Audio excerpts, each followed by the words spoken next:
शिवरात्री व्रत करा यथाविधी, शिवरात्री व्रत करा यथाविधी, भावे पूजादी शिवलिंग, चुकले चुकले जन्माचे बंधन, पुनरागमन नाही तेने, एक बिल्लदळ चंदन अक्षता, पूजन तत्वता सुपे बहु, विठ्ठल विठ्ठल।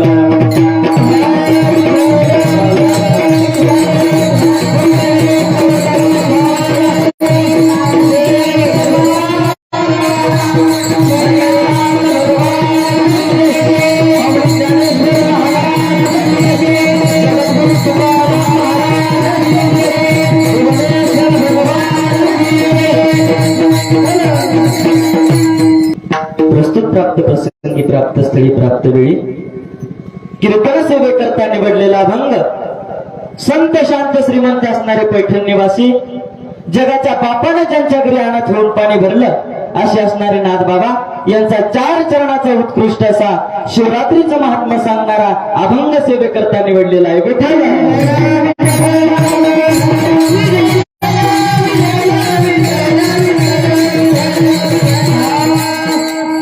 या अभंगामध्ये नाथबाबांनी कशा प्रकारची भूमिका आपल्या समोर मांडलेली आहे। या अभंगामध्ये नाथबाबा सांगतात की शिवरात्री व्रत करा यथाविधी, शिवरात्री व्रत करा यथाविधी, भावे पूजादी शिवलिंग। काय सांगतात नाथबाबा की शिवरात्री व्रत करा यथाविधी, भावे पूजादी शिवलिंग। नाथबाबांनी सांगितलेलं आहे की शिवरात्री दिवशी तुम्ही यथाविधीने भगवान शंकराचं पूजन करा। मग यथाविधीने नेमकं भगवान शंकराचं पूजन कसं करायचं, तर शिवरात्री दिवशी आपण भगवान शंकराचा उपवास करायचा, अखंड भगवान शिवाचं नामस्मरण करायचं आणि यथाविधीने भगवान शंकराचं पूजन करायचं। दरवर्षी आपल्या या ठिकाणी कीर्तन झाल्यानंतर तर यथाविधीने भगवान शंकराचा अभिषेक होतच असतो, त्याप्रमाणेच यथाविधीने भगवान शंकराचं पूजन करायचं। शिवरात्री दिवशी प्रथमतः शिवलिंगाला पूजायचं असं नाथबाबा अभंगाच्या प्रथम चरणात सांगतात। शिवरात्री व्रत करा यथाविधी, भावे पूजादी शिवलिंग। मग आपण म्हणू की जर शिवरात्री दिवशी जर आपण शिवलिंगाचं पूजन केलं तर त्याचा फायदा आपल्याला काय, कारण कलियुगामध्ये मनुष्य जो काही कृती करतो त्यामध्ये काहीतरी स्वतःचं हित पाहतो, स्वतःचा स्वार्थ पाहतो। मग जर आपण शिवरात्रीच्या दिवशी या ठिकाणी यायचं आणि भगवान शंकराच्या शिवलिंगाचं पूजन करायचं, तर मग त्याचा आपल्याला काहीतरी फायदा पाहिजेच ना, तर त्याचा सुद्धा फायदा आहे। नाथबाबा द्वितीय चरणात सांगतात, चुकले चुकले जन्माचे बंधन, पुनरागमन नाही तेने। तुम्ही जर शिवलिंगाचं शिवरात्री दिवशी भुवनेश्वराची पूजा केली, महादेवाची पूजा केली ना, तर तुमचा जन्म मरणाचा फेरा चुकतोय। जन्म मरणाचा फेरा म्हणजे काय, तर 84 लक्ष योनी कोटी कोटी फेरा मग लागे वारा मानवाचा। हा जो आपल्याला मानवी देह मिळालेला आहे, हा 84 लक्ष योनी फिरून त्यानंतर आपल्याला हा मानवी नरदेह मिळालेला आहे। हा नरदेह आपल्याला मिळालाय पण आपल्याला कळालेला नाही। जर तो नरदेह कळून घ्यायचा असेल ना, तर या ठिकाणी आपल्याला भगवान भुवनेश्वराच्या दरबारात यावं लागेल। या नरदेहानं आपण भगवान शिवाचं पूजन केलं पाहिजे, भगवान शिवाच्या शिवलिंगाचं यथाविधीने पूजन केलं पाहिजे। जर आपण यथाविधीने पूजन केलं ना, तर आपला जन्म मरणाचा फेरा चुकतोय। नाथबाबा सांगतात, चुकले चुकले जन्माचे बंधन, पुनरागमन नाही तेने। नाथबाबाने सांगितलेलं आहे की तुमचा जन्म मरणाचा फेरा चुकतोय। कशाचा फेरा चुकतोय मामा? जन्म मरणाचा फेरा चुकतोय। आणि एकदा जर आपला जन्म मरणाचा फेरा चुकला ना, तर परत आपल्याला या ठिकाणी भटकायची गरज नाही, परत या ठिकाणी यायची गरजच नाही आपल्याला। आपण भगवान शंकराच्या शिवलिंगाची पूजा केली ना, तर भगवान शंकर आपल्याला मोक्ष पदाची प्राप्ती करून देतात। चुकले चुकले जन्माचे बंधन, पुनरागमन नाही तेने। मग शिवलिंगाची पूजा केलीच पाहिजे, कारण त्याचा आपल्याला हित आहे, त्याचा फायदा आहे आपल्याला। आपला जन्म मरणाचा फेरा चुकतोय. मग या भगवान शिवाची पूजा तर आपल्याला करायची आहे. मग त्याच्याकरता आपल्याला खूप काही साहित्य लागतं का? खूप. नाथ बाबा सांगतात की भगवान शिवाला पूजण्याकरता फक्त एक बेलाचं पाट, थोडासा चंदन आणि अक्षता एवढंच आपल्याला लागतंय. जास्त काही हिरे माणिक मोती पैसा पाणी याची काही भगवान शंकराला अपेक्षा नाही ना. याची भगवान शंकराला अपेक्षा नाही. फक्त एक बेलाचं पत्र, थोडस चंदन आणि अक्षता वाहा. एक बिल दळ चंदन अक्षता पूजन तत्पता सोपे बहु. एवढंच वाहा, पण प्रेमाच्या अंतकरणाने शुद्ध भावनेने वाहा. तो भगवान भुवनेश्वर तुमच्यावर प्रसन्न आहे. फक्त प्रेमाच्या निस्वार्थी भावनेने भगवान शंकराला वाहा. मग जर भगवान शंकराची पूजा केल्यानंतर आपल्याला फक्त जन्म मरणाचाच फेरा चुकतो का? तेवढाच फेरा चुकतो का? दुसरा त्याचा आपल्याला काही फायदा नाही का? तर आहे ना. शेवटच्या चरणामध्ये सांगतात, एका जनार्दनी पूजिता साचार इच्छिले हरिहर पूर्ण करीती. फक्त जन्म मरणाचा फेराच नाही, तर आपली जी इच्छा आहे ना, ती सुद्धा, आपली इच्छा सुद्धा भगवान शंकर पूर्ण करतो. एका जनार्दनी पूजिता साचार इच्छिले हरिहर पूर्ण करीती. आपली जी इच्छा आहे ती इच्छा सुद्धा भगवान परमात्मा पूर्ण करतो. पण त्याच्याकरता आपल्याला काय केलं पाहिजे? तर भगवान शिवाचं पूजन केलं पाहिजे. विठ्ठल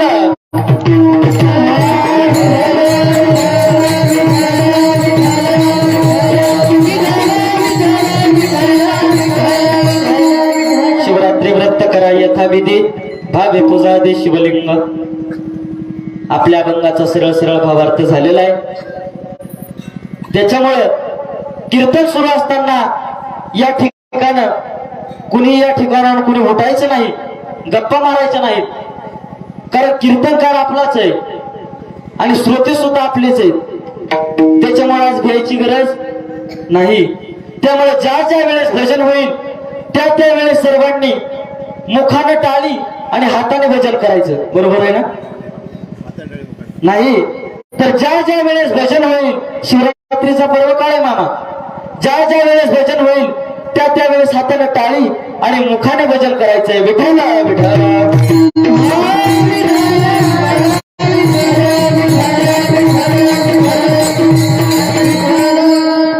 सेवेला सुरुवात करण्यापूर्वी थोडासा परिहार देणं गरजेचं आहे.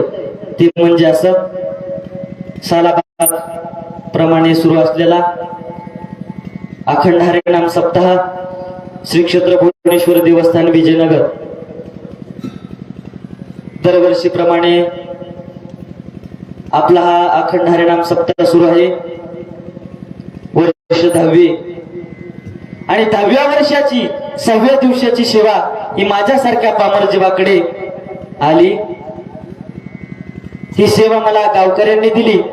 तसेच हरिभक्त पारायण आमचे वडील हरिभक्त पारायण बाळनाथ महाराज दिसले, तसेच सर्व ग्रामस्थांच्या नियोजनातून सुंदर सुरू असलेला सप्ताह सर्वांना ही सेवा माझ्याकडे आली आणि सर्वांना आग्रहाने ही सेवा माझ्याकडे दिली. त्याबद्दल सर्वांचे धन्यवाद. असंच प्रेम राहू द्या. आणि ज्यांच्यामुळे मी या ठिकाणी नारदाच्या गादीवर उभा राहण्याची मला संधी मिळाली ते आमचे गुरुवर्य परमपूज्य दत्तात्रय महाराज सुद्रेक पाटील, तसेच संत चरणराज रामायणाचार्य रवींद्रनाथ महाराज सुद्रेक पाटील यांच्या चरणी नतमस्तक होतो.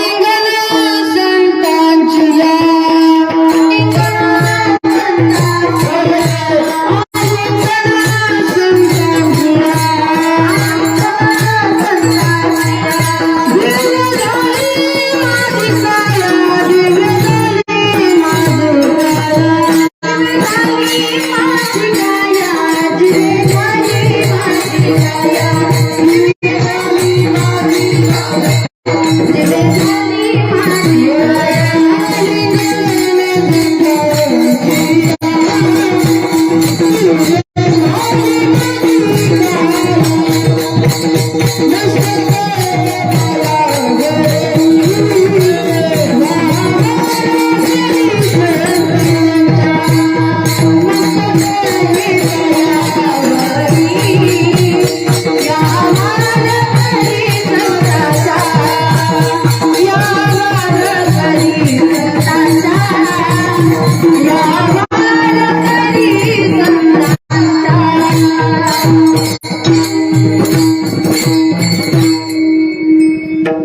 या ठिकाणी अभंग नाथबाबांचा आहे आणि या ठिकाणी आल्यानंतर नाथबाबांनी सांगितलेलं आहे कीर्तनाला आल्यानंतर काय ऐकावं आणि काय ऐकू नये याचा पाठपुरावा आपल्या परंपरेने आपल्याला घालून दिलेला आहे। याचा पाठपुरावा आपल्या परंपरेने आपल्याला घालून दिलाय।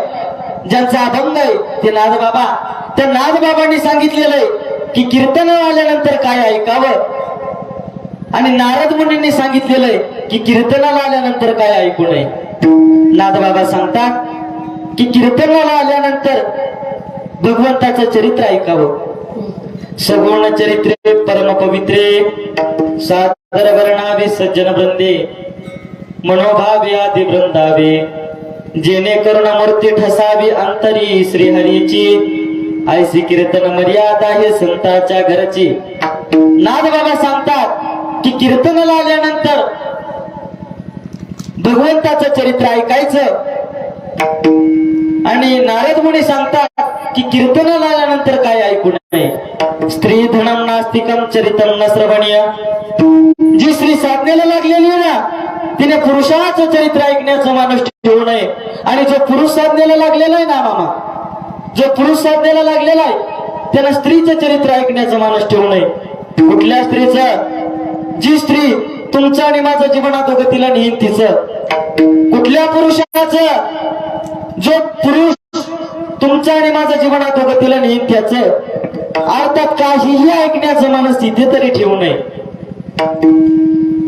इथे जे ऐकण्याकरता आपण आलेलो आहोत सगुण चरित्रे परम पवित्रे, या ठिकाणी आपण भगवंताचं चरित्र ऐकण्याकरता आलेलो आहोत। विठ्ठल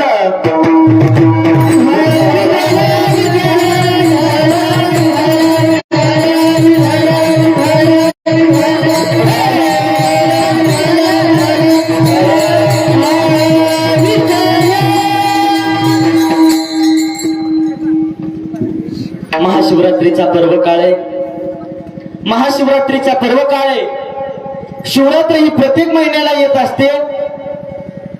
शिवरात्री ही प्रत्येक महिन्याला येत असते, पण या सर्व शिवरात्रीचं एक राणीपद राजपद सिंहासनावर विराजमान केलेली शिवरात्री ही माझ्या भगवान शिवाची आहे आणि आपण तिला शिवरात्री असं संबोधतो।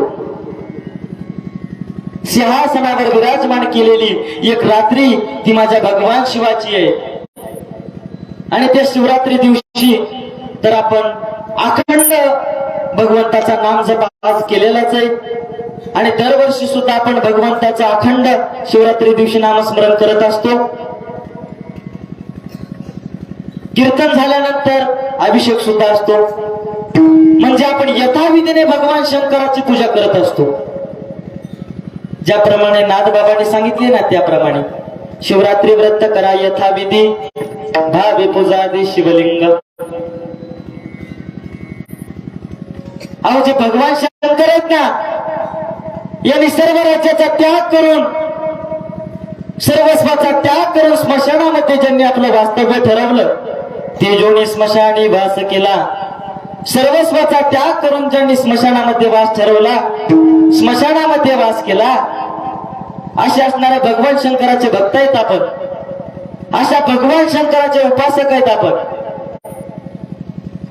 आणि या भुवनेश्वराच्या दरबारामध्ये शिवरात्रीच्या दिवशी असो किंवा वेगळ्या दिवशी असो, या सप्त्यामध्ये असो किंवा कधी पण या वर्षातल्या 365 दिवसामध्ये कधीही तुम्ही या ठिकाणी सेवा करा।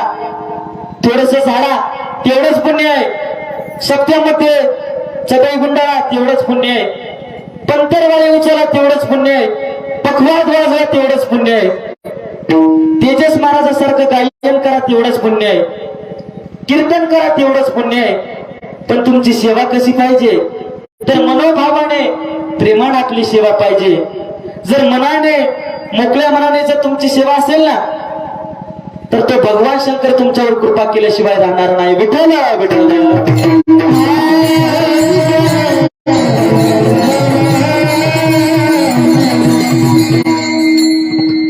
त्याप्रमाणे सर्वजण आपण आपण तर सेवा करतच असतो. आपण तर भगवान शिवाची सेवा केलेलीच आहे, पण या वारकरी संप्रदायाने सुद्धा भगवान शिवाची सेवा केलेली आहे. या वारकरी संप्रदायाने सुद्धा भगवान शिवाची सेवा केलेली आहे. कारण माझ्या भगवान भुवनेश्वराने, महादेवानं, गौरी शंकराने पंढरीची वारी केलेली आहे. काय केलेली आहे? पंढरीची वारी केलेली आहे मामा. पंढरीची वारी माझ्या भगवान परमात्म्याने, भुवनेश्वरानं केलेली आहे. ज्यावेळेस भगवान परमात्मा पंढरीला जातायत, अहो नंदी जात नाही पुढे चंद्रभागेतून, त्यावेळेस नंदी त्या चंद्रभागेच्या पुढे जात नाही. खूप गर्दी आहे पंढरपुरामध्ये. विठ्ठल विठ्ठल नामाचा घोष सुरू आहे. आणि त्या ठिकाणी माझा भगवान परमात्मा भुवनेश्वर नंदीवर बसून त्या ठिकाणी पंढरपुरात गेलेला आहे. पंढरपुरात गेलेला आहे. आणि नामदेव पायरीच्या दिशेने जाताना खूप गर्दी झालेली आहे. कसं तरी बळजबरीने भगवान शंकरानं नंदीला नामदेव पायरीच्या जवळपास नेलं. पण आता नंदीला चालता येईना. आषाढी वारीचे दिवस आहेत, खूप गर्दी आहे, नंदीला चालता येईना. वारकऱ्याला त्रास होऊ लागला. पण भगवान महादेवानं सांगितलं, बाबा रे, वारकऱ्याला त्रास होऊ देऊ नको, तू थांब इथंच. आजही जर कोणी आपल्यातले गावकरी जर पंढरपूरला जात असतील किंवा गेलेले असतील तर तुमच्या निदर्शनात येईल. चंद्रभागेपासून वर जात असताना तुम्ही तर पंढरीची वारी करत असता मामा.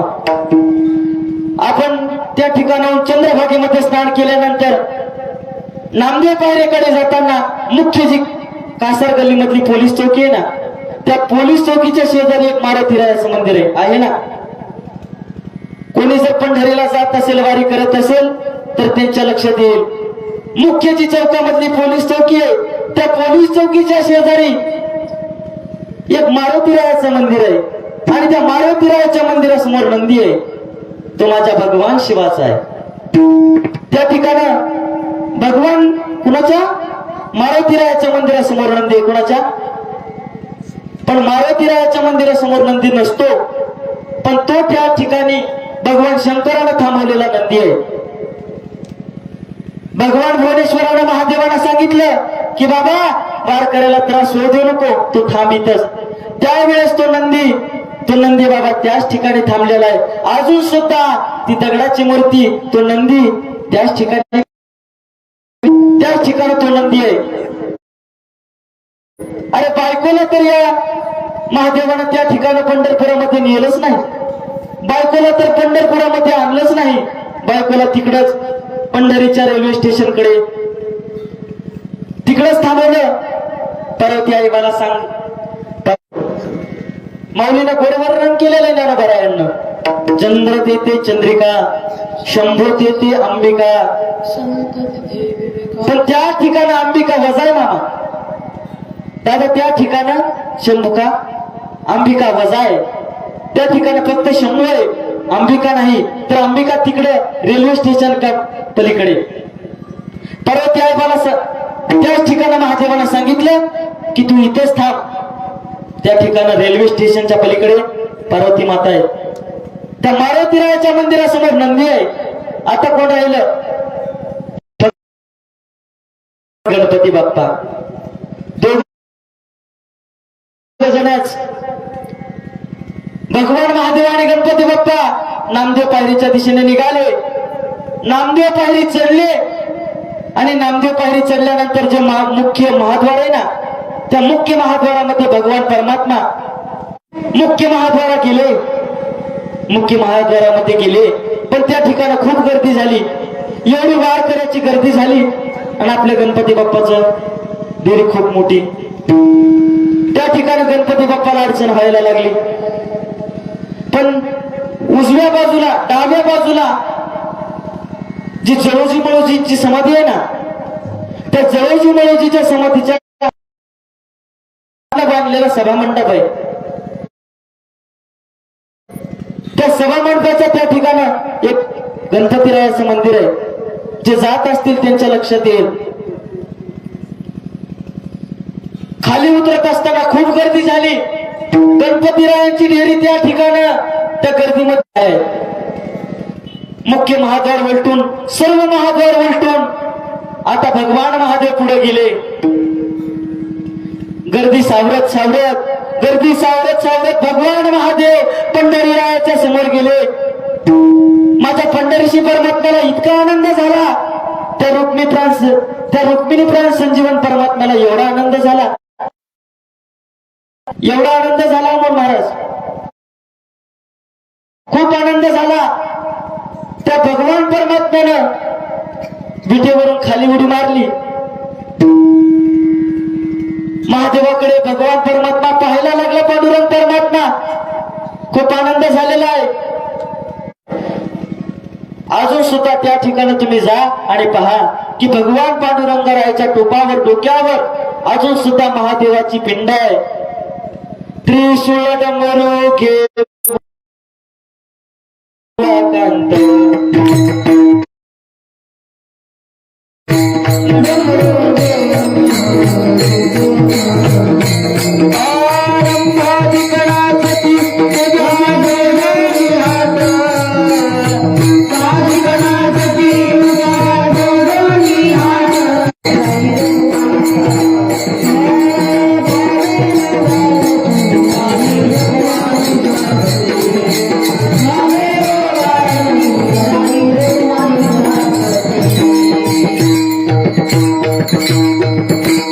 एवढा आनंद झाला त्या पांडुरंग परमात्म्याला. उचलून घेतलं आणि या वारकरी संप्रदायाने भगवान महादेवाची भक्तीच केलेली आहे. कारण या वारकरी संप्रदायाचं मुळच त्या ठिकाणावर नाही, या ज्ञानाची गंगाच त्या ठिकाणावर नाही. ज्ञानोबरायांच्या हरिपाठामध्ये पहा तुम्ही, तेच भुवनेश्वर आणि तेच महादेव आणि त्यांचंच नाव आहे आदिनाथ. भगवान शंकराची सहस्त्रनामावली शिवनामावली पहा तुम्ही, त्यामध्ये 1000 नावे 1008 नावे भगवान शंकराची. पहा उघडून एकदा भगवान शंकराची सहस्त्रनामावली, तेच आदिनाथ आहे. आदिनाथ गुरु सकळ सिद्धांचा मच्छिंद्र तयाचा मुख्य शिष्य. हे मूळ ज्ञान त्या ठिकाणाहून आहे. भगवान आदिनाथापासून भगवान महादेवापासून हे ज्ञान. आदिनाथ गुरु सकळ सिद्धांचा भगवान महादेव भगवान आदिनाथ हे सगळ्यांचे गुरु आहेत. पण मुख्य शिष्य कोण आहे? आदिनाथ गुरु सकळ सिद्धांचा मच्छिंद्र तयाचा मुख्य शिष्य. मच्छिंद्रनाथ हे मुख्य शिष्य आहेत. भगवान महादेवानं मच्छिंद्रनाथाला ज्ञान दिलं. मच्छिंद्रनाथानं कुणाला ज्ञान दिलं? मच्छिंद्राने त्या गोरक्षाशी केला. मच्छिंद्रनाथानं गोरक्षनाथाला दिलं. गोरक्षनाथानं ते ज्ञान कोणाला दिलं? गोरक्ष वळला गहिनी प्रती. गोरक्षांनी गहिनीनाथाला दिलं. गहिनीनाथानं तेच ज्ञान कोणाला दिलं? निवृत्तीनाथाला दिलं. एक वेळेसचा प्रसंग आहे. हे चारी भावंड ज्ञानोबाराय, सोपान काका, निवृत्तीनाथ आणि मुक्ताबाई ब्रह्मगिरीच्या अरण्यामध्ये जंगलामध्ये फिरत असताना त्यांच्या पाठीमागे एक वाघ लागला. कोण लागला? वाघ लागला. वाघ लागला फक्त हे निमित्त आहे, कारण हा ज्ञानासाठी तिथपर्यंत पोहोचवायचा होता. त्या चारी भावंडांच्या मागे वाघ लागला. चारी दिशेला चारी भावंड पांगली. ज्ञानोबाराय उजवीकडे, सोपान काका डावीकडे, मुक्ताई उत्तरेकडे, निवृत्तीनाथ मध्ये गेले. आणि अजून सुद्धा त्या ठिकाणी जा तुम्ही, ब्रह्मगिरीला त्र्यंबकेश्वरला जा. त्या ठिकाणी गहिनीनाथाची त्या ठिकाणी अजून गुफा आहे, ज्यामध्ये निवृत्तीनाथाला ज्ञान दिलं ना, ती गुफा अजून सुद्धा त्याच ठिकाणी आहे. त्या ठिकाणी ज्ञान दिलं निवृत्तीनाथाला आणि निवृत्तीनाथाला ते ज्ञान ज्ञानोबारायांना दिलं आणि ज्ञानोबारायांना ते ज्ञान हरिपाठाच्या, ज्ञानेश्वरीच्या, पसायदानाच्या, चांगदेव 62च्या रूपानं ते ज्ञान या जगतापर्यंत पोहोचवलं. विठ्ठल विठ्ठल.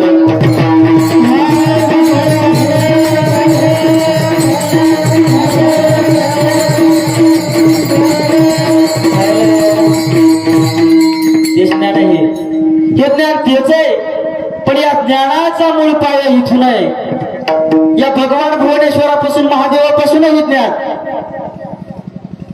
एवढं ज्ञान माझ्या महादेवाचं आहे, भुवनेश्वराचं आहे. मग आपलं काय हरकत आहे की भगवान भुवनेश्वराच्या दरबारामध्ये जर आपण थोडी सेवा केली, हातभार लावला, थोडं काम करू लागलो, सेवा करू लागलो. या ठिकाणी काम बोलायचं नाही, सेवा. या ठिकाणी जर आपण भगवान शंकराची भुवनेश्वराची थोडी सेवा केली ना, तर आपल्याला सुद्धा कुठे शिकायला जाण्याची गरज नाही दादा. आपोआप भगवान भुवनेश्वर तुम्हाला ज्ञान देईल. त्याच्यामुळे या ठिकाणी सुद्धा सेवा करत जा. आणि आज तर शिवरात्रीचा पर्व काळ आहे. आज भगवान शिवाचा शिवरात्रीचा पर्व काळ आहे. वर्षातून एक शिवरात्री येते. किती येते? वर्षातून एकदा शिवरात्री येते. आणि त्यामध्ये फक्त अर्धा तास पर्व काळ असतो. आणि त्या पर्व काळामध्ये आपण कीर्तन झाल्यानंतर अभिषेक करतच असतो. नाथबाबांनी सांगितलेलं आहे ना, शिवरात्री व्रत करा यथाविधी, भावे पूजादी शिवलिंग. नाथबाबा सांगतात की यथाविधीने भगवान शंकराचं शिवलिंगाचं पूजन करा. आणि कीर्तन या ठिकाणी भगवान शिवलिंगाचं, भगवान भुवनेश्वराचं अभिषेक करता आपण या ठिकाणी सर्वजण थांबतच असतो. शिवरात्री व्रत करा यथाविधी, भावे पूजादी शिवलिंग. आणि नाथबाबांनी सुद्धा शिवरात्रीला काय करायचं सांगितलं? शिवरात्री व्रत करी यथाविधी,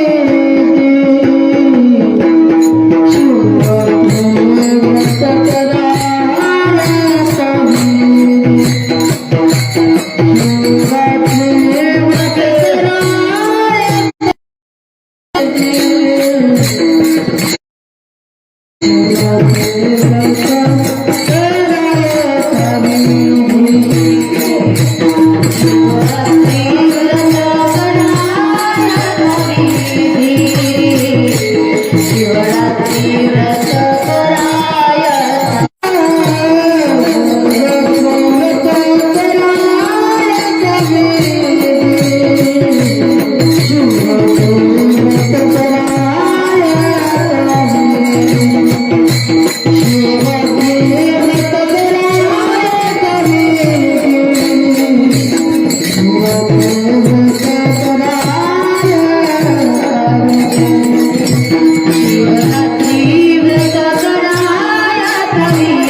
ऋषींनी भाग पूजा आधी शिवलिंग काय करायला सांगितलेलं आहे?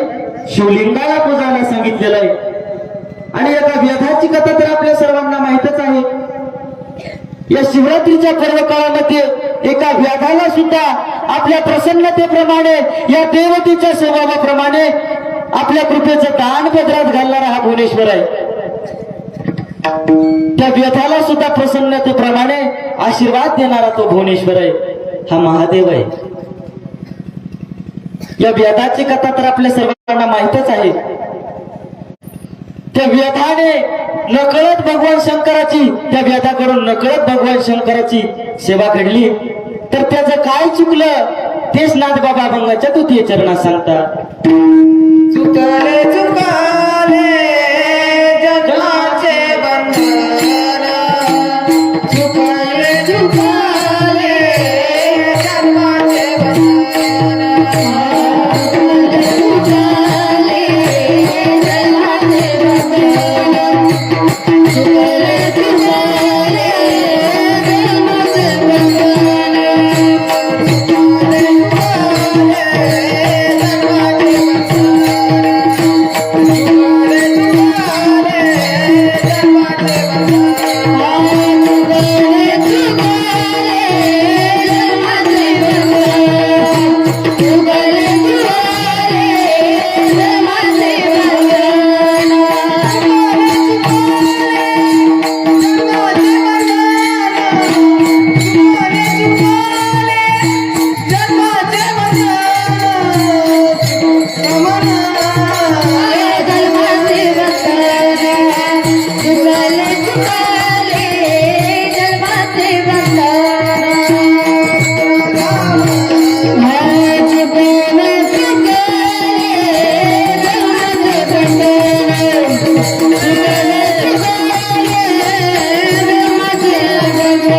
आपणच नाही तर या देवानं सुद्धा, सर्व देवता सुद्धा या पर्व काळामध्ये भगवान शंकराला पूजतात.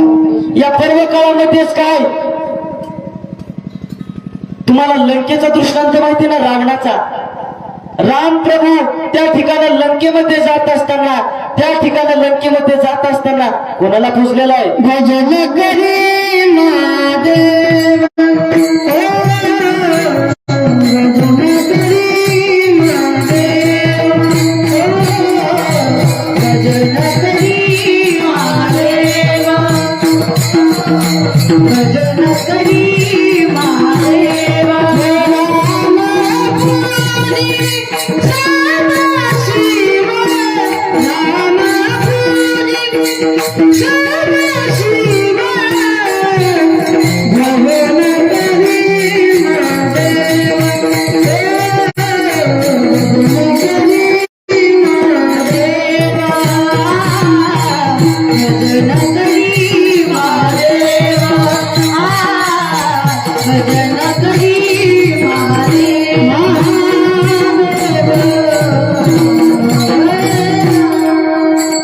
कोणी पूजलेले महादेवाला या पर्व काळात नाही तर लंकेमध्ये जात असताना सुद्धा राम प्रभूने त्याच ठिकाणी शिवलिंगाला पूजलेलं आहे. मग आपल्याला पूजायला काय हरकत आहे? पण आपण सर्व तर या ठिकाणी भगवान शंकराची पूजा करतच असतो. आपण सर्वजण भगवान शिवाची पूजा करत असतो आणि करायला पण पाहिजे. कारण पर्व काळ आहे. तुम्ही वेगळ्या वेळेमध्ये भगवान शंकराची पूजा केल्याचं पुण्य वेगळं आहे आणि या पर्व काळामध्ये पूजा केल्याचं पुण्य वेगळं आहे. या पर्व काळाचं खूप महत्व आहे. या पर्व काळामध्ये भगवान शंकर एवढाच अर्धा तास भगवान शंकर लहान होत असतात आणि त्या ठिकाणी स्वर्गातील इंद्रचंद्र यालेची पूजती, श्रुतीशास्त्र यालेची स्त्रविती, सर्वजण यालाच पुजतात. कधी पुजतात? पर्व काळामध्ये पुजतात. विठ्ठल विठ्ठल.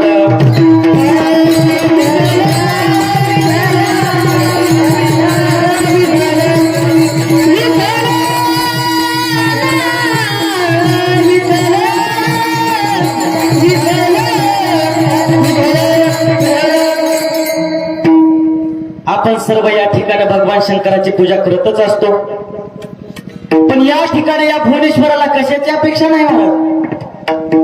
बरोबर काका, या भुवनेश्वराला महादेवाला कशाचीच अपेक्षा नाही.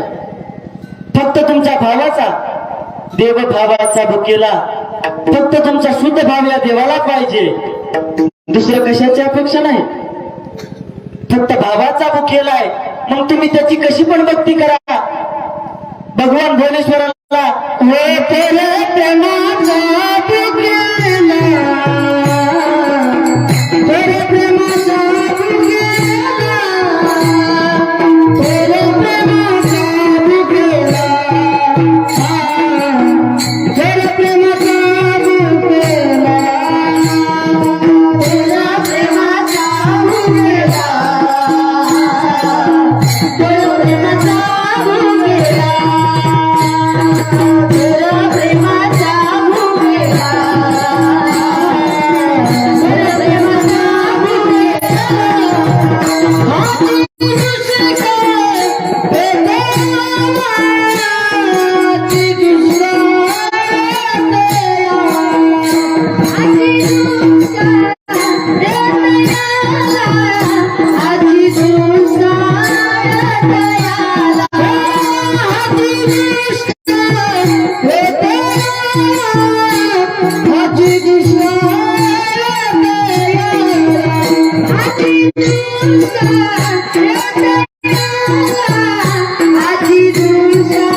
प्रेमाचा भुकेला, प्रेमाचा भुकेला, प्रेमाचा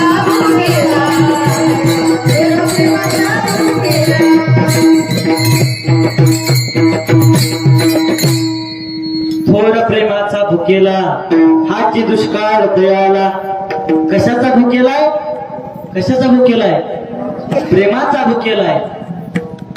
फक्त शुद्ध भावनेने तुम्ही एक बेलाचं पान व्हा, ते तुमच्यावर प्रसन्न आहे. भगवान भुवनेश्वर तुमच्यावर प्रसन्न आहे. फक्त भाव पाहिजे, शुद्ध भाव पाहिजे. एक वेळेचा प्रसंग आहे. कडप्पा नावाचा एक भिल्ल आहे, कडप्पा नावाचा एक भिल्ल आहे. शिकार करत असताना तो जंगलामध्ये फिरत होता. दिवसभर त्यानं शिकार पाहिली, पण त्याला काही शिकार मिळाली नाही. खूप फिरला, कंटाळला, आणि एक ठिकाणी त्याला एक महादेवाचं शिवालय दिसलं. भगवान महादेवाचं मंदिर दिसलं. तो कंटाळलेला कणप्पा त्या ठिकाणी त्या मंदिरामध्ये जाऊन बसला. थोड्या वेळ त्यानं त्या भगवान महादेवाचं रूप पाहिलं. मन खेचलं गेलं त्या महादेवाकडे. बिल्ल होता, शिकार करायचा, मांस खायचा, पण शुद्ध भाव होता म्हणून मन खेचलं गेलं त्या महादेवाकडे. आता त्यानं ठरवलं की रोज या ठिकाणी यायचं आणि भगवान महादेवाची पूजा करायची. पण शेवट भिल्ल असतो, त्याला काय माहिती की कशी पूजा करतात. त्याला काही कशी पूजा कशी करायची हे त्याला माहित नव्हतं. त्याच मंदिरामध्ये एक ब्राह्मण सुद्धा पूजा करायचा. पण याला काय, ब्राह्मण भिल्ल होता, याला कशाचं काय कळतंय, कशाचा ब्राह्मण. पण शुद्ध भाव होता ना मनामध्ये. शुद्ध भाव असल्यामुळं त्यानं ठरवलं की आजपासून मी रोज त्या ठिकाणी भगवान महादेवाच्या मंदिरात जाईल आणि त्या ठिकाणी महादेवाची पूजा करेल. ठरवलं कल्पना, रोज जंगलामध्ये हिंडायचा. पण त्याला पूजेची वेळ सुद्धा माहित नव्हती. ज्या वेळेस त्याच्या मनाला येईल त्यावेळेस तो एका तलावापाशी जायचा. आपल्या मुखामध्ये पाण्याचा गुळणा घ्यायचा, थोडस पाणी आपल्या मुखामध्ये घ्यायचा. त्याला काय माहिती कसं पाणी वाहतात, कशानं भगवान शंकराचा जलाभिषेक करतात. आपल्या मुखामध्ये थोडस पाणी घ्यायचा. चालत चालत जंगलामध्ये थोडासा, ह्या झाडाचा थोडासा पाला, वाळलेला थोडासा पाला, थोडस सुकलेले फुल असो, कसे पण फुल असो. शेवट भिल्ल होता, त्याला काय माहिती काय पुजायचंय, काय व्हायचंय. चालत चालत कुठल्याही झाडाचा, बाबळीचा पाला असो, कशाचा पाला असो, कशाचे फुलं असो, वरबडायचा, या हातामध्ये थोडे फुलं घ्यायचा, थोडस मुखामध्ये पाणी घ्यायचा आणि शिकार केलेला हरणाची असो, कशाची पण सुद्धा शिकार केलेली असली ना, थोडासा एवढा मांसाचा गोळा घ्यायचा. शेवट भिल्लच, त्याला काय माहिती की कशाचा निवड दाखवतात आणि कशी पूजा करतात. थोडस फुल वाळलेले कसं पण पाला पाचोळा घ्यायचा, एका हातामध्ये पाला पाचोळा, एका हातामध्ये थोडस मांस. पण दादा शुद्ध भाव होता मनामध्ये. काय होतं? शुद्ध भाव होता.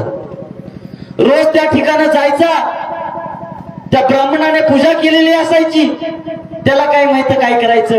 त्या ठिकाणी जायचा, जोड्या सकट पायाने त्या पिंडीवरची फुलं बाजूला सारायचा. शेवट भिल्लच, जोड्या सकट पायात चप्पल असताना सुद्धा पिंडीवर पाय ठेवायचा आणि आपल्या पायाने फुलं बाजूला सारायचा.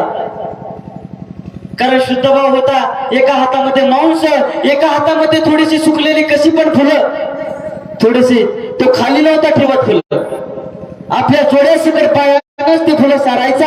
एका हाताने तो पाला विस्कटून द्यायचा. त्या भगवान शंकराच्या पिंडीवर फक्त प्रेमानं व्हायचा. तो पाला चौकडासा विस्कटून द्यायचा, थोडासा तो मांसाचा तोंडातली गुळणी पिंडीवर टाकायचा आणि तो मांसाचा गोळा त्या ठिकाणी भगवान महादेवाला व्हायचा आणि नमस्कार करायचा, दंडवत घालायचा आणि रोज आपल्या शिकारी करता निघून जायचा. पण शुद्ध भाव होता बाबा, शुद्ध भाव होता. त्या गणपाचा शुद्ध भाव होता. रोज त्याचप्रमाणे तो गणपा यायचा. चालत असताना एका तळ्यातल्या मुखामध्ये पाणी घ्यायचा, एका हातामध्ये मांसाचा गोळा, एका हातामध्ये पाला पाचोळा, त्या ठिकाणी जायचा आणि ते जोड्या सकट पायाने फुलं बाजूला सारायचा. परत तशीच पूजा करायचा. आता त्या ब्राह्मणाला चिंता लागू लागली की अशा प्रमाणे अशी पूजा भगवान शिवाची कोण करताय. अशी त्या ब्राह्मणाला चिंता लागू लागली. पण तो भिल्लच, शेवट कनप्पा होता, भिल्ल होता. तो रोजच्या प्रमाणे तो मांसाचा गोळा, पाणी आणि थोडासा पालापाचोळा घेऊन त्या ठिकाणी जायचा आणि त्या शिवलिंगावर अर्पण करायचा. पण एक दिवस त्या ब्राह्मणानं ठरवलं की कोण आहे हा, याला आपण आज पकडायचं. असं त्या ब्राह्मणाने ठरवलं. आता त्या ठिकाणी तो ब्राह्मण एका खिडकीतून डोकवून पाहायला लागला आणि काय जाणत नाही हा महादेव, काही जाणत नाही हा भुवनेश्वर, सर्व काही कळतं त्याला. तो कणप्पा त्या ठिकाणी रोजच्या प्रमाणे थोडासा मांस, थोडासा पालापाचोळा आणि मुखामध्ये थोडस जल घेऊन त्या ठिकाणी आला. तो पंडित खिडकीतून पाहतोय. पण महादेवानं सुद्धा ठरवलं, भुवनेश्वरानं सुद्धा ठरवलं की आज या कणप्पाची परीक्षा घ्यायची. शुद्ध भाव याचा सुद्धा आपण याची परीक्षा घ्यायची. कणप्पा त्या ठिकाणी मंदिरात आला. रोजच्या प्रमाणे भगवान भुवनेश्वराची पूजा करणार, महादेवाची पूजा करणार. तेवढ्यात त्यानं पाहिलं की भगवान महादेवाच्या डाव्या डोळ्यामधून रक्ताचा पूर वाहतोय, लोंढा वाहतोय रक्ताचा. त्या कणप्पानं पाहिलं, शुद्ध भाव होता. अंतकरण दाटून आलं, रडायला लागला तो कणप्पा. त्यानं ते विचित्र दृश्य पाहिलं, रक्त वाहतय खाली. कणप्पानं कुठलाही विचार न करता, शुद्ध भाव होता कणप्पाचा, भिल्ल असून सुद्धा शुद्ध भाव होता, कुठलाही विचार न करता आपल्या शिकारीचा बाण घेतला,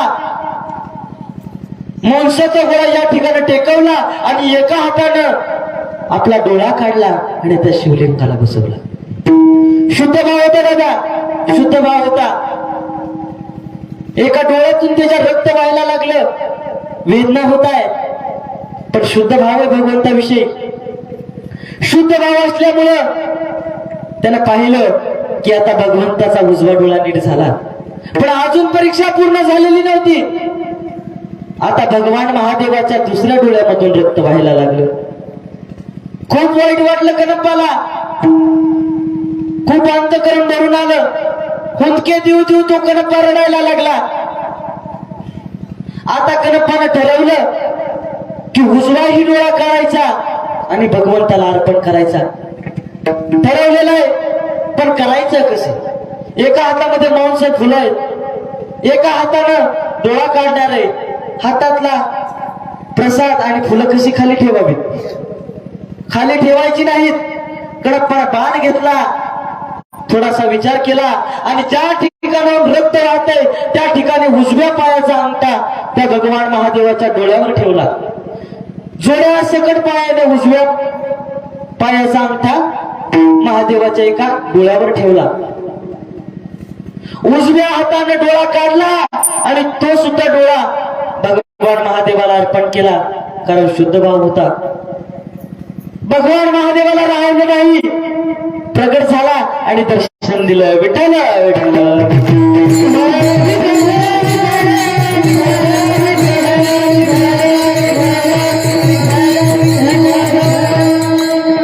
त्या गणपतीची भक्ती पाहून भगवान महादेव प्रसन्न झाले आणि त्याचा सुद्धा जन्म मरणाचा फेरा चुकवला. अहो काही लागत नाही महादेवाला. कशाचीच अपेक्षा नाही तुमची. दंड नाही, तुमची गाडी नाही, बंगला नाही, कशाचीच अपेक्षा नाही. फक्त शुद्ध भावाने एक बेलाचं पान, थोडस चंदन आणि अक्षता. तुमच्या भक्तिभावानं काही पण व्हा. तुम्ही जर एखाद्या आंब्याचं पान सुद्धा वाहिलं ना, फक्त शुद्ध भाव पाहिजे. आंब्याचं पान सुद्धा भगवान महादेव बेलाचं पान म्हणून स्वीकार करेल. फक्त शुद्ध भाव पाहिजे. काय काय लागतं भगवान शिवाच्या पूजा करता तेच नाथ बाबा अभंगाच्या तृतीय चरणात सांगतो. एक बिल्वादळा चंदनाक्षदा, एक बिल्वादळा चंदनाक्षदा, एक बिल्वादळा चंदनाक्षदा, एक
तेजस महाराजाचा. आम्हाला कैलास पवार नाही, आम्हाला मोठ्या गायकाची अपेक्षा नाही, आम्हाला तेजस महाराजच मोठे गायक म्हणून आम्हाला भेटलेले. एकदा दोघांच्या सुद्धा गायनासाठी सर्वांना टाळ्या वाजवा. अहो काय गोड आवाज आहे. एवढ्याशा लहान वयामध्ये एवढं त्याच्याकरता खूप अभ्यास करावा लागतो. आता अर्जुन महाराज आमच्या आळंदीला राहतात. त्यांना माहितीये की किती रियाज करावा लागतो, किती गारठ्याचा उठून बकवास वाजवावा लागतो. त्या आळंदीच्या घाटावर गार वारा सुटलेला असतो. खूप गोड बकवास वादक आहेत. आमचे आदिनाथ महाराज सुद्धा आमचे गुरुबंधू आहेत. आम्ही सर्वजण एकाच ठिकाणी शिकायला होतो. असंच त्यांनी कायम साथ संगत राहू द्यावी. विठ्ठल विठ्ठल.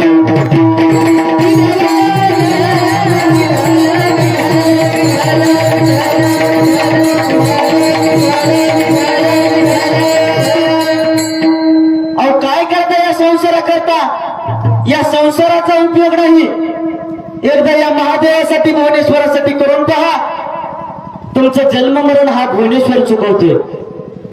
अहो काही नाही या संसारामध्ये, काय गाडी काय बंगला, सगळं दुःखामुळे.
आपण वर्षभर त्या ठिकाणी आपल्या संसारासाठीच करतो ना. आपण वर्षभर कष्ट कशासाठी करतो, कशासाठी करतो आदित्य महाराज? संसारासाठी झटतो ना वर्षभर. अहो फक्त एक दिवस या महादेवासाठी झटून पहा, तुमच्या सर्व इच्छा हा महादेवच पूर्ण करतो, हा भुवनेश्वरच पूर्ण करतो. फक्त एकदा या महादेवासाठी करून तर पहा. अहो भोळा म्हणून काय झालं? सगळ्यात लवकर प्रसन्न होणारी देवता म्हणजे भगवान शंकर आहे. शिवभोळा चक्रवर्ती त्याचे पाय माझे चित्ती.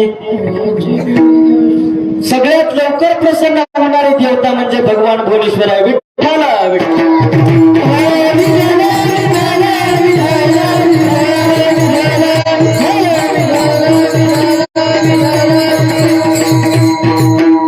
किती बोळा महादेव, अहो किती बोळा भुवनेश्वर.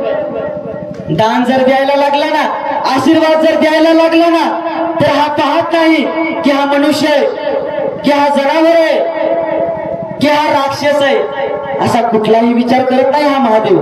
फक्त शुद्ध भाव पाहतो.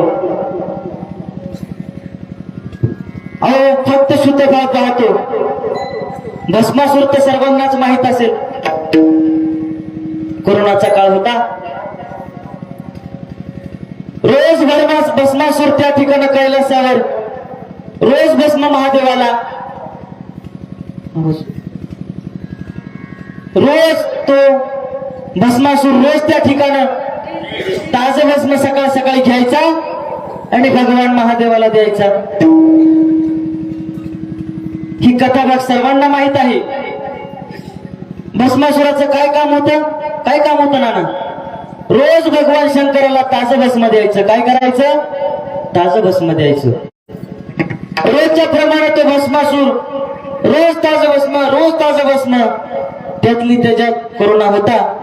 2 वर्ष तर टेन्शनच नाही, भस्मच भस्म, सगळं भस्मच भस्म. पहिली लाट आली खूप भस्म, दुसरी लाट आली खूप भस्म. आता माहित झालं की दुसरी लाट येणार आहे, पण लाट काही आली नाही. आता भस्म जायचं थांबलं. त्या ठिकाणी भस्मासुराला चिंता पडू लागली की आता कुठून भस्म न्यायचं, ताजं भस्म कुठून न्यायचं. भस्मासूर चिंताग्रस्त झाला आणि एक दिवस त्यानं भगवान महादेवाच्या कानावर घातलं की देवा भस्मच मिळत नाही. भगवान महादेव ही बोलू लागले की का भस्म आणत नाही. भस्मासुरानं सांगितलं की देवा 2 वर्ष मज्जा होती, पण आता काही भस्मच मिळत नाही, ताजं भस्मच मिळत. मी जर एखाद्याच्या डोक्यावर हात ठेवला ना तर त्याचा भस्म होईल. आता भस्मासूर फिरायला लागले. सकाळ सकाळी भस्मासूर 4लाच उठायचा. इथून इतकं हिंडला, गटला की डोक्यावर हात ठेवायचा, लगेच भस्म घ्यायचा, ताजं भस्म महादेवाला द्यायचं. रोजचा असा प्रकार सुरू झाला. 1 महिना झाला. आवाज आलाच करू नका. रोजचा प्रकार सुरू झाला. 1 महिने झाले, 2 महिने झाले. रोज तो भस्मासूर ताजं भस्म महादेवाला द्यायला लागला. पण आपले नारद मुनी एक दिवस त्या भस्मासुराला भेटले आणि भस्मासुराला सांगितलं की काय वेळ आहेस तू? अरे काय वेळ आहेस? रोज त्या ठिकाणी त्या महादेवासाठी काम करतोस, रोज ताजं भस्म देतोस, 4लाच उठतो, सकाळच्या पूजेला लगेच महादेवाला भस्म नेऊन देतो. अरे रोजचं काम आहे, तुला कंटाळा नाही का येत? मी तुला एक युक्ती सांगतो, ऐक. तू रोज दुसऱ्याच्या डोक्यावर हात ठेवतो, एक दिवस महादेवाच्या डोक्यावर हात ठेव. कुणाच्या? महादेवाच्या. हे नारद मुनीने सांगितलेला उपाय भस्मासुराला पटला. आता नारद मुनीने सांगितलेलं कुणाला पटत नाही. पटला उपाय भस्मासुराला. भस्मासुरानं ठरवलं की आता काही काम करायचं नाही, आता काम करायचं नाही, आता महादेवाचंच काम करायचं. भस्मासुरानं ठरवलं. सकाळ सकाळी महादेवानं पाहिलं की भस्मासुर तर आपल्याकडेच येतोय आणि हातात त्या भस्माचा कटोराही नाही, भस्मही नाही आणला. नेमकं काय विचार आहे?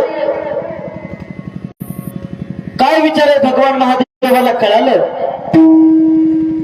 त्या ठिकाणाहून भगवान महादेवाला कळालं की भस्मासुराच्या डोक्यामध्ये दुर्बुद्धी आलेली आहे.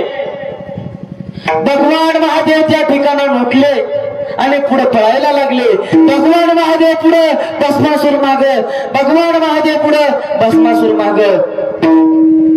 खूप फिरले, महादेव खूप पळाले.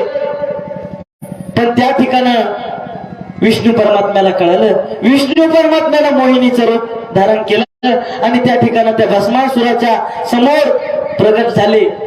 भस्मासुरानं पाहिलं की एवढी सुंदर बाई, एवढी सुंदर स्त्री, जाऊ द्या महादेव तर आपल्याला नंतर मिळतील, महादेव नंतर मिळतील, पण एवढी सुंदर नारी, एवढी सुंदर स्त्री काही परत मिळणार नाही. भस्मासूर अशी पण त्याच्या डोक्यामध्ये दुर्बुद्धीच होती. त्याच्यामुळे जाग्यावर त्या ठिकाणी मोहिनीपाशी थांबला. पण मोहिनीनं सांगितलं, भगवान विष्णूनं सांगितलं की जवळ येऊ नको, जवळ येऊ नको. यानं सांगितलं की माझं मन तुझ्याकडे आकर्षित झालेलं आहे. पण भगवान विष्णूनं त्या मोहिनीनं भस्मासुराला सांगितलं की मी ज्याप्रमाणे नृत्य करतोय ना, त्याप्रमाणे तू नृत्य कर. तसा जर नृत्य केलास ना तर मी तुझी पत्नी होईल. सुरू झाला नृत्य. भगवान विष्णू नाचायला लागले, मोहिनी नाचायला लागली. त्याप्रमाणे भस्मासुरही नाचायला लागला. मोहिनी, भगवान विष्णू कमरावर हात ठेवायचे, भस्मासुरही कमरावर हात ठेवायचा. भगवान विष्णू उड्या मारायचे, भस्मासुरही उड्या मारायचा. असं नृत्य जोराजोरानं नृत्य सुरू झाला. जोरजोरात नृत्य सुरू झाला आणि नाचता नाचता नाचता भगवान विष्णूनं डोक्यावर हात ठेवला आणि त्या दुर्बुद्धी आलेली त्या भस्मासुरानं सुद्धा डोक्यावर हात ठेवला आणि जळून राख झाला. पण याचं तात्पर्य असं आहे की भगवान महादेव पाहत नाही की हा दुर्जन आहे की हा चांगला आहे, असा काही विचार करत नाही. तो राक्षस असला काय आणि मनुष्य असला काय, देव असला काय, सर्वांकडे भगवान महादेव एकसारखा न्याय देतात. कारण कोण आहेत महादेव? विश्वाचे नाथ आहेत महादेव. तुम्ही विश्वनाथ दिनरंक मिळानाथ, या विश्वाचे नाथ भगवान महादेव आहेत. पण कशाचीच अपेक्षा नाही महादेवाला, फक्त शुद्ध भाव. विठाला विठाला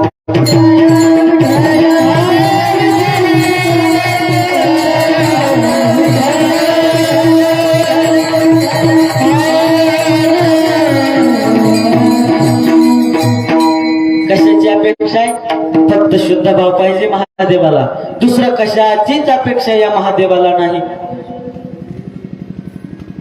कुठल्याच परमात्म्याला कशाचीच अपेक्षा नाही, फक्त शुद्ध भाव पाहिजे. दादा शुद्ध भाव असला ना तर भगवान परमात्मा तुमची केलेली कृती स्वीकार करते, तुमची कृती स्वीकार करतो आणि तुम्हाला त्याचं फळ देतो. ऐका, महाभारतामधला दृष्टांत आहे. भगवान त्या ठिकाणी भगवान श्रीकृष्ण बसलेले आहेत. भगवान श्रीकृष्ण पुढे आणि अर्जुनाच्या हातामध्ये विणा घेतला. अर्जुनानं विणा घेतला. खूप सुंदर गोड आवाज होता अर्जुनाचा. अर्जुनानं विणाचे तार झंकार दिला. सुंदर गायन करायला लागले अर्जुन. सर्व पक्षी प्राणी त्या गायनाकडे आकर्षित झाले. सुंदर गायन सुरू झालं. सर्व देवता गणते नृत्य पाहिला, ते गाणं पाहिला त्या ठिकाणी आलं. सर्वजण त्या ठिकाणी ते गाणं पाहतात, त्या अर्जुनाचा आवाज पाहतात. हे सर्वजण पाहतात. पण हे भीमदादा पण पाहत होते. कोण पाहत होतं मामा? भीमदादाने सुद्धा पाहिलं. पण भीमदादाला वाटलं की आपण पाचे पांडव, पण सगळ्यात प्रिय श्रीकृष्णाचं कोण आहे? कोण आहे? अर्जुन महाराज. अर्जुन सगळ्यात प्रिय कोण आहे? अर्जुन आहे. मग भीमाला इच्छा झाली की आपण सुद्धा भगवान परमात्म्याचं प्रिय व्हायला पाहिजे, आपण सुद्धा गायन शिकायला पाहिजे. भीमदादाने ठरवलं. त्या ठिकाणी गायनाचा कार्यक्रम संपला. भीमदादाने ती विणा उचलली. जेवण बिवण सर्वांना केलं. कार्यक्रमाचे सर्वजण पांगले, देवतागण गेले, सर्वजण पांगले. भीमदादाने एकांतामध्ये ती विणा उचलली आणि विणा घेऊन अरण्याकडे गेले. खूप दूर गेले भीमदादा, खूप दूर गेले. खूप दूर गेल्यानंतर त्या अरण्यामध्ये एक शिवालय होतं, भगवान महादेवाचं मंदिर होतं. भीमदादा त्या मंदिरामध्ये गेले आणि मोठमोठ्याने गायन करायला लागले. स्वर लावायचे, सारे गम पद निसा, असा वेगवेगळा स्वर लावायचे, वेगवेगळे गाणे म्हणायचे. पण भीमदादाचा आवाज काही एवढा सुंदर नव्हता. भीमदादाने पण ठरवलेलं होतं की आपण सुद्धा भगवान श्रीकृष्णाचं प्रिय व्हायचं. कुणाचं प्रिय व्हायचं? भगवान श्रीकृष्णाचं प्रिय व्हायचं. आणि जर प्रिय जर व्हायचं असेल तर त्याच्याकरता आपल्याला गायन शिकावं लागेल. भीमदादा रोज त्या ठिकाणी जायचे, सकाळी जेवण करायचे, लगेच विणा उचलायचे आणि अरण्यामध्ये जायचे आणि आपला रोज प्रमाणे गायन शिकायचा प्रयत्न करायचे. भीमदादाला लाज वाटत होती की कोणी जर आपल्याला पाहिलं तर आपल्याला काही वेडवाकडे बोलतील, आवाज नाही म्हणून कोणी नाव ठेवेल, असं भीमदादाच्या मनात शंका होती. पण काय लागतंय या देवाला? काय लागतंय? फक्त शुद्ध भाव असला ना सर्व तो सर्व सहन करतो भक्ताचं. भीमदादा रोज त्या ठिकाणी, पहिला दिवस झाला, दुसरा दिवस झाला, रोज भीमदादा विणा घ्यायचे आणि त्या ठिकाणी जाऊन अरण्यात मध्ये गायन करायचे. रोजचा प्रकार सुरू झाला. एक दिवस झाला, 2 दिवस झाले, असं बघता बघता 2 महिने झाले. सर्वांना चिंता पडू लागली की भीमदादा विणा घेऊन कुठे जातात. रोज त्या ठिकाणी भीमदादा जायचे आणि त्या ठिकाणी त्या अरण्यामध्ये गायन करायचे. भीमदादाचा आवाज जरा एवढा सुंदर नव्हता, त्याच्यामुळे भीमदादाला थोडं हे वाटायचं. रोज गायनाला भीमदादा जायचं. पण एक दिवस भगवंतानं लीला अशी केली की त्या गावामध्ये एक कुंभार राहत होता. त्या कुंभाराचे गाढव आपोआप सुटले. कुंभाराचे गाढव सुटले आणि थेट त्या अरण्याकडे गेले. अरण्यामध्ये पांगले ते गाढव. सर्व गाढव त्या ठिकाणी गेले. आता कुंभाराला चिंता पडली की बाजारला जायचंय, मटके घेऊन आपल्याला बाजारला जायचंय. पण त्या ठिकाणी आपल्याला गाढव तर पाहिजेत ना वजासाठी. या ठिकाणी एक सुद्धा गाढव नाही. कुंभार दादा अरण्यात गेले. इकडं तिकडं पाहायला लागले. खूप दूर गेले. दुरून हळूहळू आवाज यायला लागला. बघत बघत बघत त्या ठिकाणी ते कुंभार दादा त्या शिवालयाच्या जवळ गेले आणि कुंभार दादानं मनात विचार केला, आपलं गाढव तर खूपच हुशार झालंय, आता हे गाढव मंदिरात जाऊन आवरडायला लागलंय. भीमदादा होते ते. कुंभाराला वाटलं की आपलं गाढव हुशार झालंय, आता ते मंदिरात जाऊन गायन करायला लागले, ओरडायला लागले. म्हणजे रोज हे गाढव सुटल्यानंतर गायन करायला या ठिकाणी येतं का काय? कुंभार त्या ठिकाणी शिवालयामध्ये गेला. असं शिवालय होतं, भुवनेश्वर देवस्थान सारखं शिवालय होतं. तो कुंभार दादा सभागृहामध्ये गेला, पाहत होतो त्या ठिकाणी गाढव नाही, पण आवाज गाभाऱ्यातून यायला लागला. आता कुंभार दादा खूपच खुश झाले. मी या ठिकाणी कधी या मंदिरात आलो नाही, पण माझं गाढव शिवालयामध्ये शंकरापाशी जाऊन गायन करायला लागले. खूप खुश झाला तो कुंभार. त्या ठिकाणी गेला, आतमध्ये गेला तर पाहतो तर त्या ठिकाणी भीमदादा आहे. भीमदादाला राग आला. भीमदादाने रागामध्ये स्वतःची गदा उचलली आणि त्या कुंभारावर मारणार. तेवढ्यात त्या कुंभाराने हात जोडले, खाली लोळायला लागला. आणि कुंभार भीमदादाकडे विनंती करतो की दादा, मला माहित नव्हतं की तुम्ही आहेत म्हणून. भगवान त्या भीमदादानं सुद्धा विचारायचा प्रयत्न केला. विचारलं त्या कुंभाराला, अरे पण तू या ठिकाणी इतक्या दूर कशा करता आला? हे शिवालय तर खूप दूर आहे, मग तू या शिवालयामध्ये कशा करता आला? तर कुंभार दादानं सांगितलं, भीमदादाला कुंभार दादानं सांगितलं की दादा, माझे गाढव सुटलेले आहेत, म्हणून मी या अरण्यामध्ये गाढव शोधत शोधत मला गाढवासारखा मंदिरातून आवाज यायला लागला, म्हणून मी शिवालयामध्ये पाहिलं, त्यात माझी काही चुकी नाही. मग भीमदादाला कळून चुकलं की आपल्याच्याने काही हे गायनाचं होणार नाही, आपल्याकडून गायनाचं होणार नाही. पण तो भगवान कृष्ण आहे. भगवान श्रीकृष्णानंच लीला केलेली होती. त्याला माहित होतं तो गाढव राखणारा सुद्धा श्रीकृष्णच होते. पण भक्ताला नाराज भगवान श्रीकृष्ण असो, भगवान परमात्मा आपल्या भक्ताला नाराज पाहू शकत नाही दादा. भीमदादा नाराज होऊन आपली विना घेऊन, गदा घेऊन राजमहलाकडे आले. भगवान श्रीकृष्णानं पाहिलं की भीमदादा, तुम्ही कुठं जाता तुम्ही विना घेऊन? आता 1 महिना झाला, 2 महिने झाले, तुम्ही खूपच विना घेऊन रोजच जातात. एकदा गायन करा बरं. भीमदादा लाजले, हसायला लागले. पण त्या ठिकाणं तरी सुद्धा भगवान श्रीकृष्णानं भीमदादाकडून गायन करून घेतलं.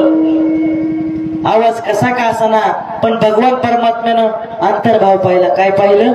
भगवान परमात्म्यानं अंतर्भाव पाहिला आणि अर्जुनाला बोलू लागले की, भीमाला बोलू लागले की, काय सुंदर तुझा आवाज आहे रे, वा काय सुंदर तुझा आवाज आहे.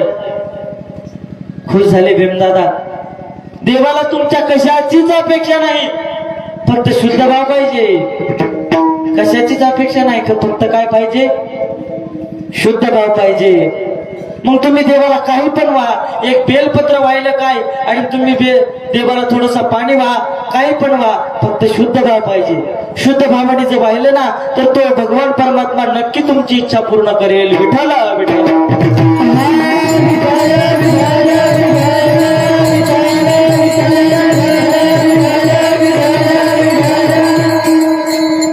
मग तुम्ही म्हणाल की हा भगवान परमात्मा फक्त जन्म मरणाचाच फेरा चुकवतो का?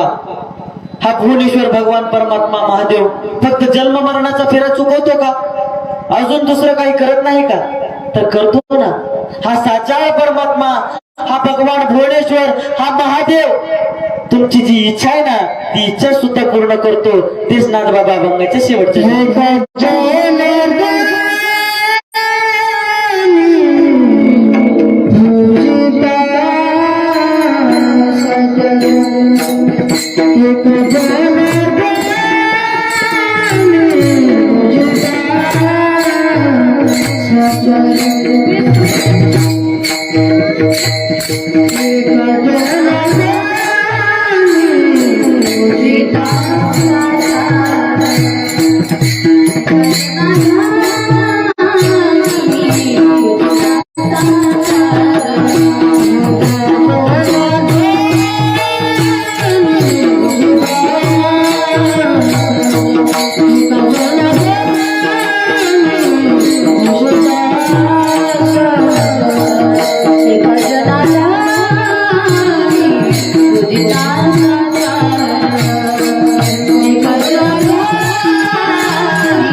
एका जनार्दनी पूजिता साचार इच्छिले हरिहर पूर्ण करीती.